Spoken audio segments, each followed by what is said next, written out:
Rich dad poor dad. नमस्कार दोस्तों, अभिज्ञान channel पे आपका स्वागत है।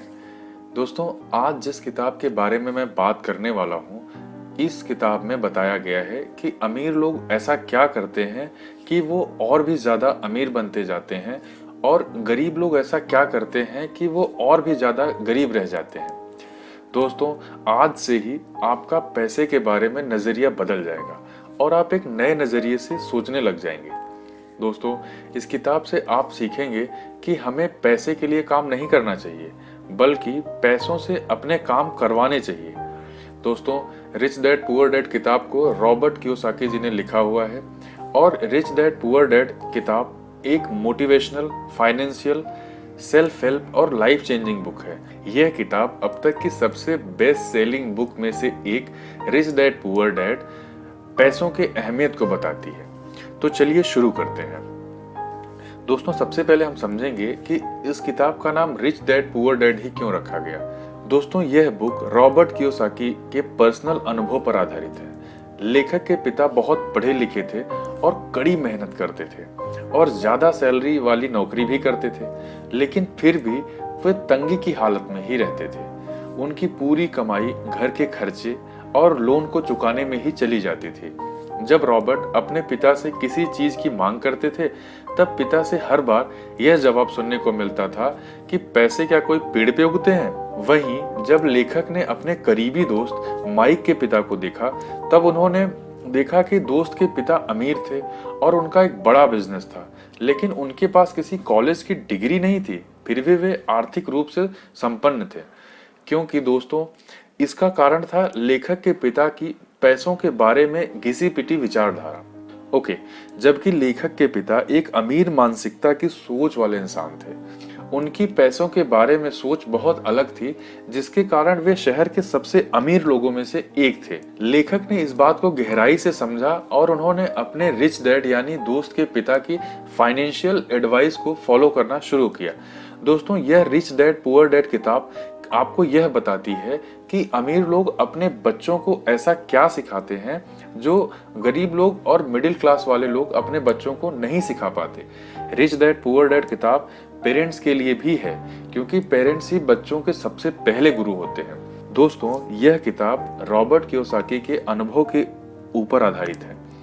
इस किताब में वे अपने दो पिता के बारे में बात करते हैं, जिनमें एक उनके असली पिता हैं, जिनको उन्होंने पुअर डैड का नाम दिया है, और दूसरे उनके मुंह बोले पिता हैं, जो उनके जिगरी दोस्त माइक के पिता हैं, जिनको उन्होंने किताब में रिच डैड का नाम दिया है। दरअसल उनके असली पिता बहुत ही ज्यादा पढ़े लिखे और हार्डवर्किंग इंसान होते हैं, जो पेशे से एक टीचर होने के नाते फाइनेंशियली काफी कमजोर हैं। इसीलिए किताब में लेखक ने उनको पुअर डैड कह के बुलाते हैं।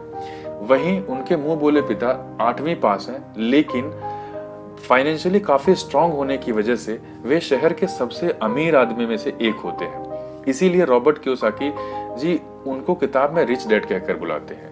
इस पूरी कहानी में रॉबर्ट के रिच डैड उन्हें उनके जिंदगी के अलग अलग पड़ावों पर 30 साल तक 6 अहम शिक्षाएं देते हैं, जो कि लाइफ में कामयाबी हासिल करने के लिए, अमीर बने रहने के लिए बहुत जरूरी है। दोस्तों, रॉबर्ट कियोसाकी जी के रिच डैड पुअर डैड में बताए गए 6 लेसन दुनिया के किसी भी इंसान को अमीर और कामयाब बना सकते हैं, फिर चाहे वो इंसान कितना भी कम पढ़ा लिखा क्यों ना हो। तो चलिए किताब में बताए गए 6 इंपॉर्टेंट लेसन्स के बारे में जानते हैं। दोस्तों, इसमें पहले लेसन में ऑथर बताते हैं कि अमीर लोग पैसे के लिए काम नहीं करते। चलिए इसको विस्तार से समझते हैं। दोस्तों, रॉबर्ट के रिच डैड बताते हैं कि दुनिया के ज्यादातर लोग कई दशकों से एक विशेष तरह के सर्कल में फंसे हुए हैं और रॉबर्ट के रिच डैड इसे चूहा दौड़ कहते हैं। दरअसल दुनिया के ज्यादातर लोगों की जिंदगी सिर्फ एक अच्छे कॉलेज में पढ़ाई करना, अच्छी नौकरी ढूंढना और शादी करना, उसके बाद जिंदगी भर अपनी सैलरी से अपने घर वो कार जैसी चीजों के लोन भरते रहना ही रह गया है। दोस्तों, लोगों को इस बात का एहसास ही नहीं होता है कि इस जिंदगी में वे मेहनत तो ज्यादा करते हैं, लेकिन उनके मेहनत का फायदा किसी और को ही होता है। असल में बहुत से लोग इस रैट रेस का हिस्सा बनकर नाखुश भी होते हैं, लेकिन अपने मन के डर, लालच और घर की जिम्मेदारियों की वजह से वे मजबूरी में इसका हिस्सा बने रहते हैं। दोस्तों, रिच डैड कहते हैं कि हमें सबसे पहले अपने डर को खत्म करके इस रैट रेस से बाहर निकलना चाहिए और फिर कुछ ऐसा करना चाहिए जिसमें आप पैसे के लिए काम नहीं करें बल्कि पैसा आपके लिए काम करे। दोस्तों, वह पुरानी कहावत है ना, पैसा ही पैसे को खींचता है। ठीक उसी तरह से आपको भी ऐसा कुछ करने की जरूरत है जिसमें आपका पैसा ही आपको कमा कर दे। दोस्तों, दूसरे लेसन में ऑथर बताते हैं पैसे की समझ क्यों सिखाई जानी चाहिए। दोस्तों, दुनिया में आपको बहुत से स्पोर्ट्समैन, सेलिब्रिटीज और बहुत से लोग देखने को मिलेंगे जो एक समय में तो बहुत अमीर हुआ करते थे लेकिन आज उनके पास कुछ भी नहीं है। असल में लोग इस तरह अमीर से गरीब इसलिए हो जाते हैं क्योंकि उनके पास पैसों की समझ ही नहीं होती है, यानी कि उनके अंदर पैसे को मेंटेन और ग्रो करने का हुनर नहीं होता। दोस्तों, रिच डैड फाइनेंशियल का उदाहरण देते हुए कहते हैं कि दुनिया में घर एक एसेट्स माना जाता है, लेकिन उनके अनुसार घर कोई एसेट नहीं है बल्कि एक लाइबिलिटीज होता है। एसेट्स वो होता है दोस्तों जो आपके पैसे को समय के साथ और भी कई गुना बढ़ा दे, और लाइबिलिटीज वो होता है जो आपके जेब से पैसों को निकाल कर ले जाता है। दोस्तों, जबकि घर के मामले में आपको उसकी कई सालों तक ईएमआई लोन चुकानी पड़ती है जिसके कारण आपके जेब में पैसा आता नहीं बल्कि जेब से पैसा चला जाता है।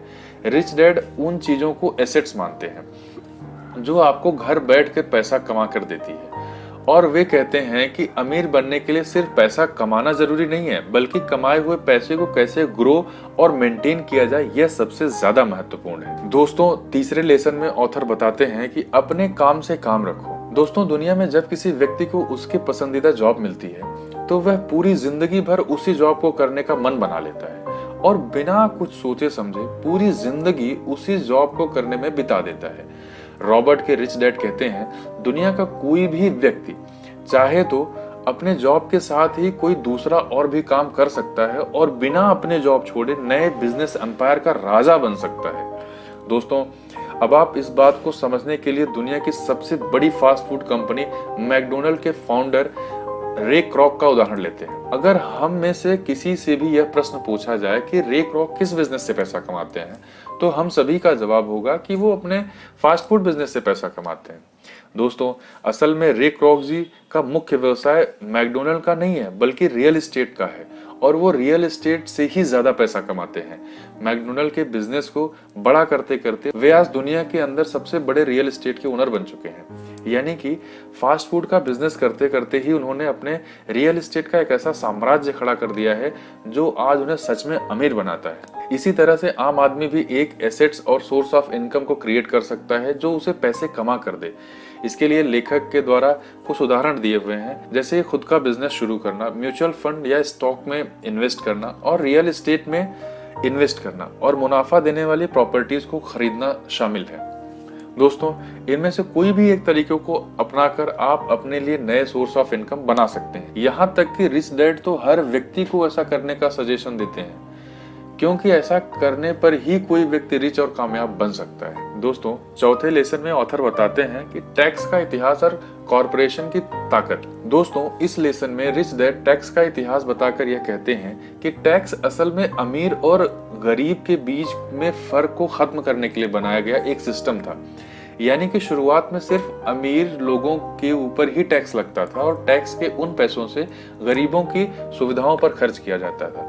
लेकिन समय के साथ धीरे धीरे मिडिल क्लास और अपर मिडिल क्लास लोगों के ऊपर भी टैक्स लगना शुरू हुआ और आज की बात करें तो यह मामला पूरी तरह से उल्टा हो चुका है क्योंकि अमीर लोग अपने दिमाग और चालाकी का इस्तेमाल करके खुद को टैक्स देने से बचा लेते हैं और सरकार के खाते में जो टैक्स जमा होता है वह सिर्फ मिडिल क्लास और अपर मिडिल क्लास लोगों के द्वारा ही जमा किया जाता है। बड़े बिजनेसमैन और उद्योगपति पहले पैसा कमाते हैं, उसके बाद उस पैसे से अपने ज़रूरतों और ख्वाहिशों को पूरा करते हैं और बाद में जो कुछ थोड़ा हिस्सा रह जाता है वो टैक्स में पे करते हैं। वहीं पर मिडिल क्लास परिवार के लोग पैसा कमाने के साथ ही टैक्स भरते हैं और अंत में जो कुछ बचता है उससे अपनी ज़रूरतों और ख्वाहिशों को पूरा करते हैं। दोस्तों, पांचवें लेसन में ऑथर बताते हैं कि अमीर लोग पैसे का आविष्कार करते हैं। दोस्तों, Jeff Bezos, Bill Gates, Mark Zuckerberg, Elon Musk, और भारत की अगर बात करें तो धीरू भाई अंबानी, शिव नडार और मुकेश अंबानी जी, ये कुछ ऐसे लोगों के नाम हैं जिन्होंने दुनिया के अंदर एक ऐसा बिजनेस लेकर आए, या फिर कहें कि उन्होंने दुनिया के अंदर एक ऐसे आइडियाज को लेकर आए जिसके बारे में इनसे पहले किसी ने भी नहीं सोचा था। और इसी आइडियाज की वजह से इन सभी लोगों ने पैसों का आविष्कार किया। इससे पहले मार्केट में मौजूद किसी भी अवसर को कोई और खोजे, उससे पहले इन लोगों ने उस अवसर को खोजा और तुरंत एक्शन लिया। दोस्तों, इसीलिए कहा जाता है कि इन सभी लोगों ने पैसा कमाया नहीं बल्कि पैसों का आविष्कार किया, क्योंकि दोस्तों ये लोग दुनिया में उन चीजों को लेकर आए जो यहाँ पर पहले मौजूद नहीं थी। इसी तरह आपको भी सिर्फ पैसे कमाने के बारे में नहीं सोचना चाहिए बल्कि पैसे का आविष्कार करने के बारे में भी सोचना चाहिए। दोस्तों, छठे लेसन में ऑथर बताते हैं कि सीखने के लिए काम करें, ना कि पैसे के लिए। दोस्तों, अमेरिका में न जाने कितने ऐसे आदमी होंगे जो मैकडोनल्ड के प्राइस में ही उससे बहुत अच्छा मैकडोनल्ड बनाकर बेचते हैं, लेकिन अपने किसी आइडिया को कैसे बड़े स्तर पर ले जाकर बेचा जाए यह समझ सभी लोगों के पास नहीं होती। तभी तो वो मैकडोनल्ड से अच्छा बर्गर बनाने के बावजूद भी उसको सिर्फ एक लिमिटेड एरिया में या कहें कि लिमिटेड क्वांटिटी में ही बेच पाते हैं, जबकि मैकडोनल्ड कंपनी पूरी दुनिया के अंदर बिना किसी लिमिट के अपने बर्गर को बेचता है। इस आखिरी लेसन में लेखक हमें यह समझाने की कोशिश कर रहे हैं कि अमीर लोग हमेशा नई चीज और नई स्किल्स को सीखना कभी बंद नहीं करते, और इसी अच्छी आदत की वजह से उनको हमेशा यह पता होता है कि अपने आइडियाज या प्रोडक्ट को बड़े लेवल पर कैसे ले जाया जाए। दोस्तों, यह थे रिच डैड पुअर डैड की बुक समरी। आप सभी को यह कैसी लगी हमें कमेंट बॉक्स में कमेंट करके जरूर बताएं, और अपने दोस्तों के साथ इसे शेयर भी करें। और ऐसे ही बुक समरीज और प्रेरणादायक कहानी देखने के लिए हमारे चैनल अभिज्ञान को सब्सक्राइब करें। धन्यवाद।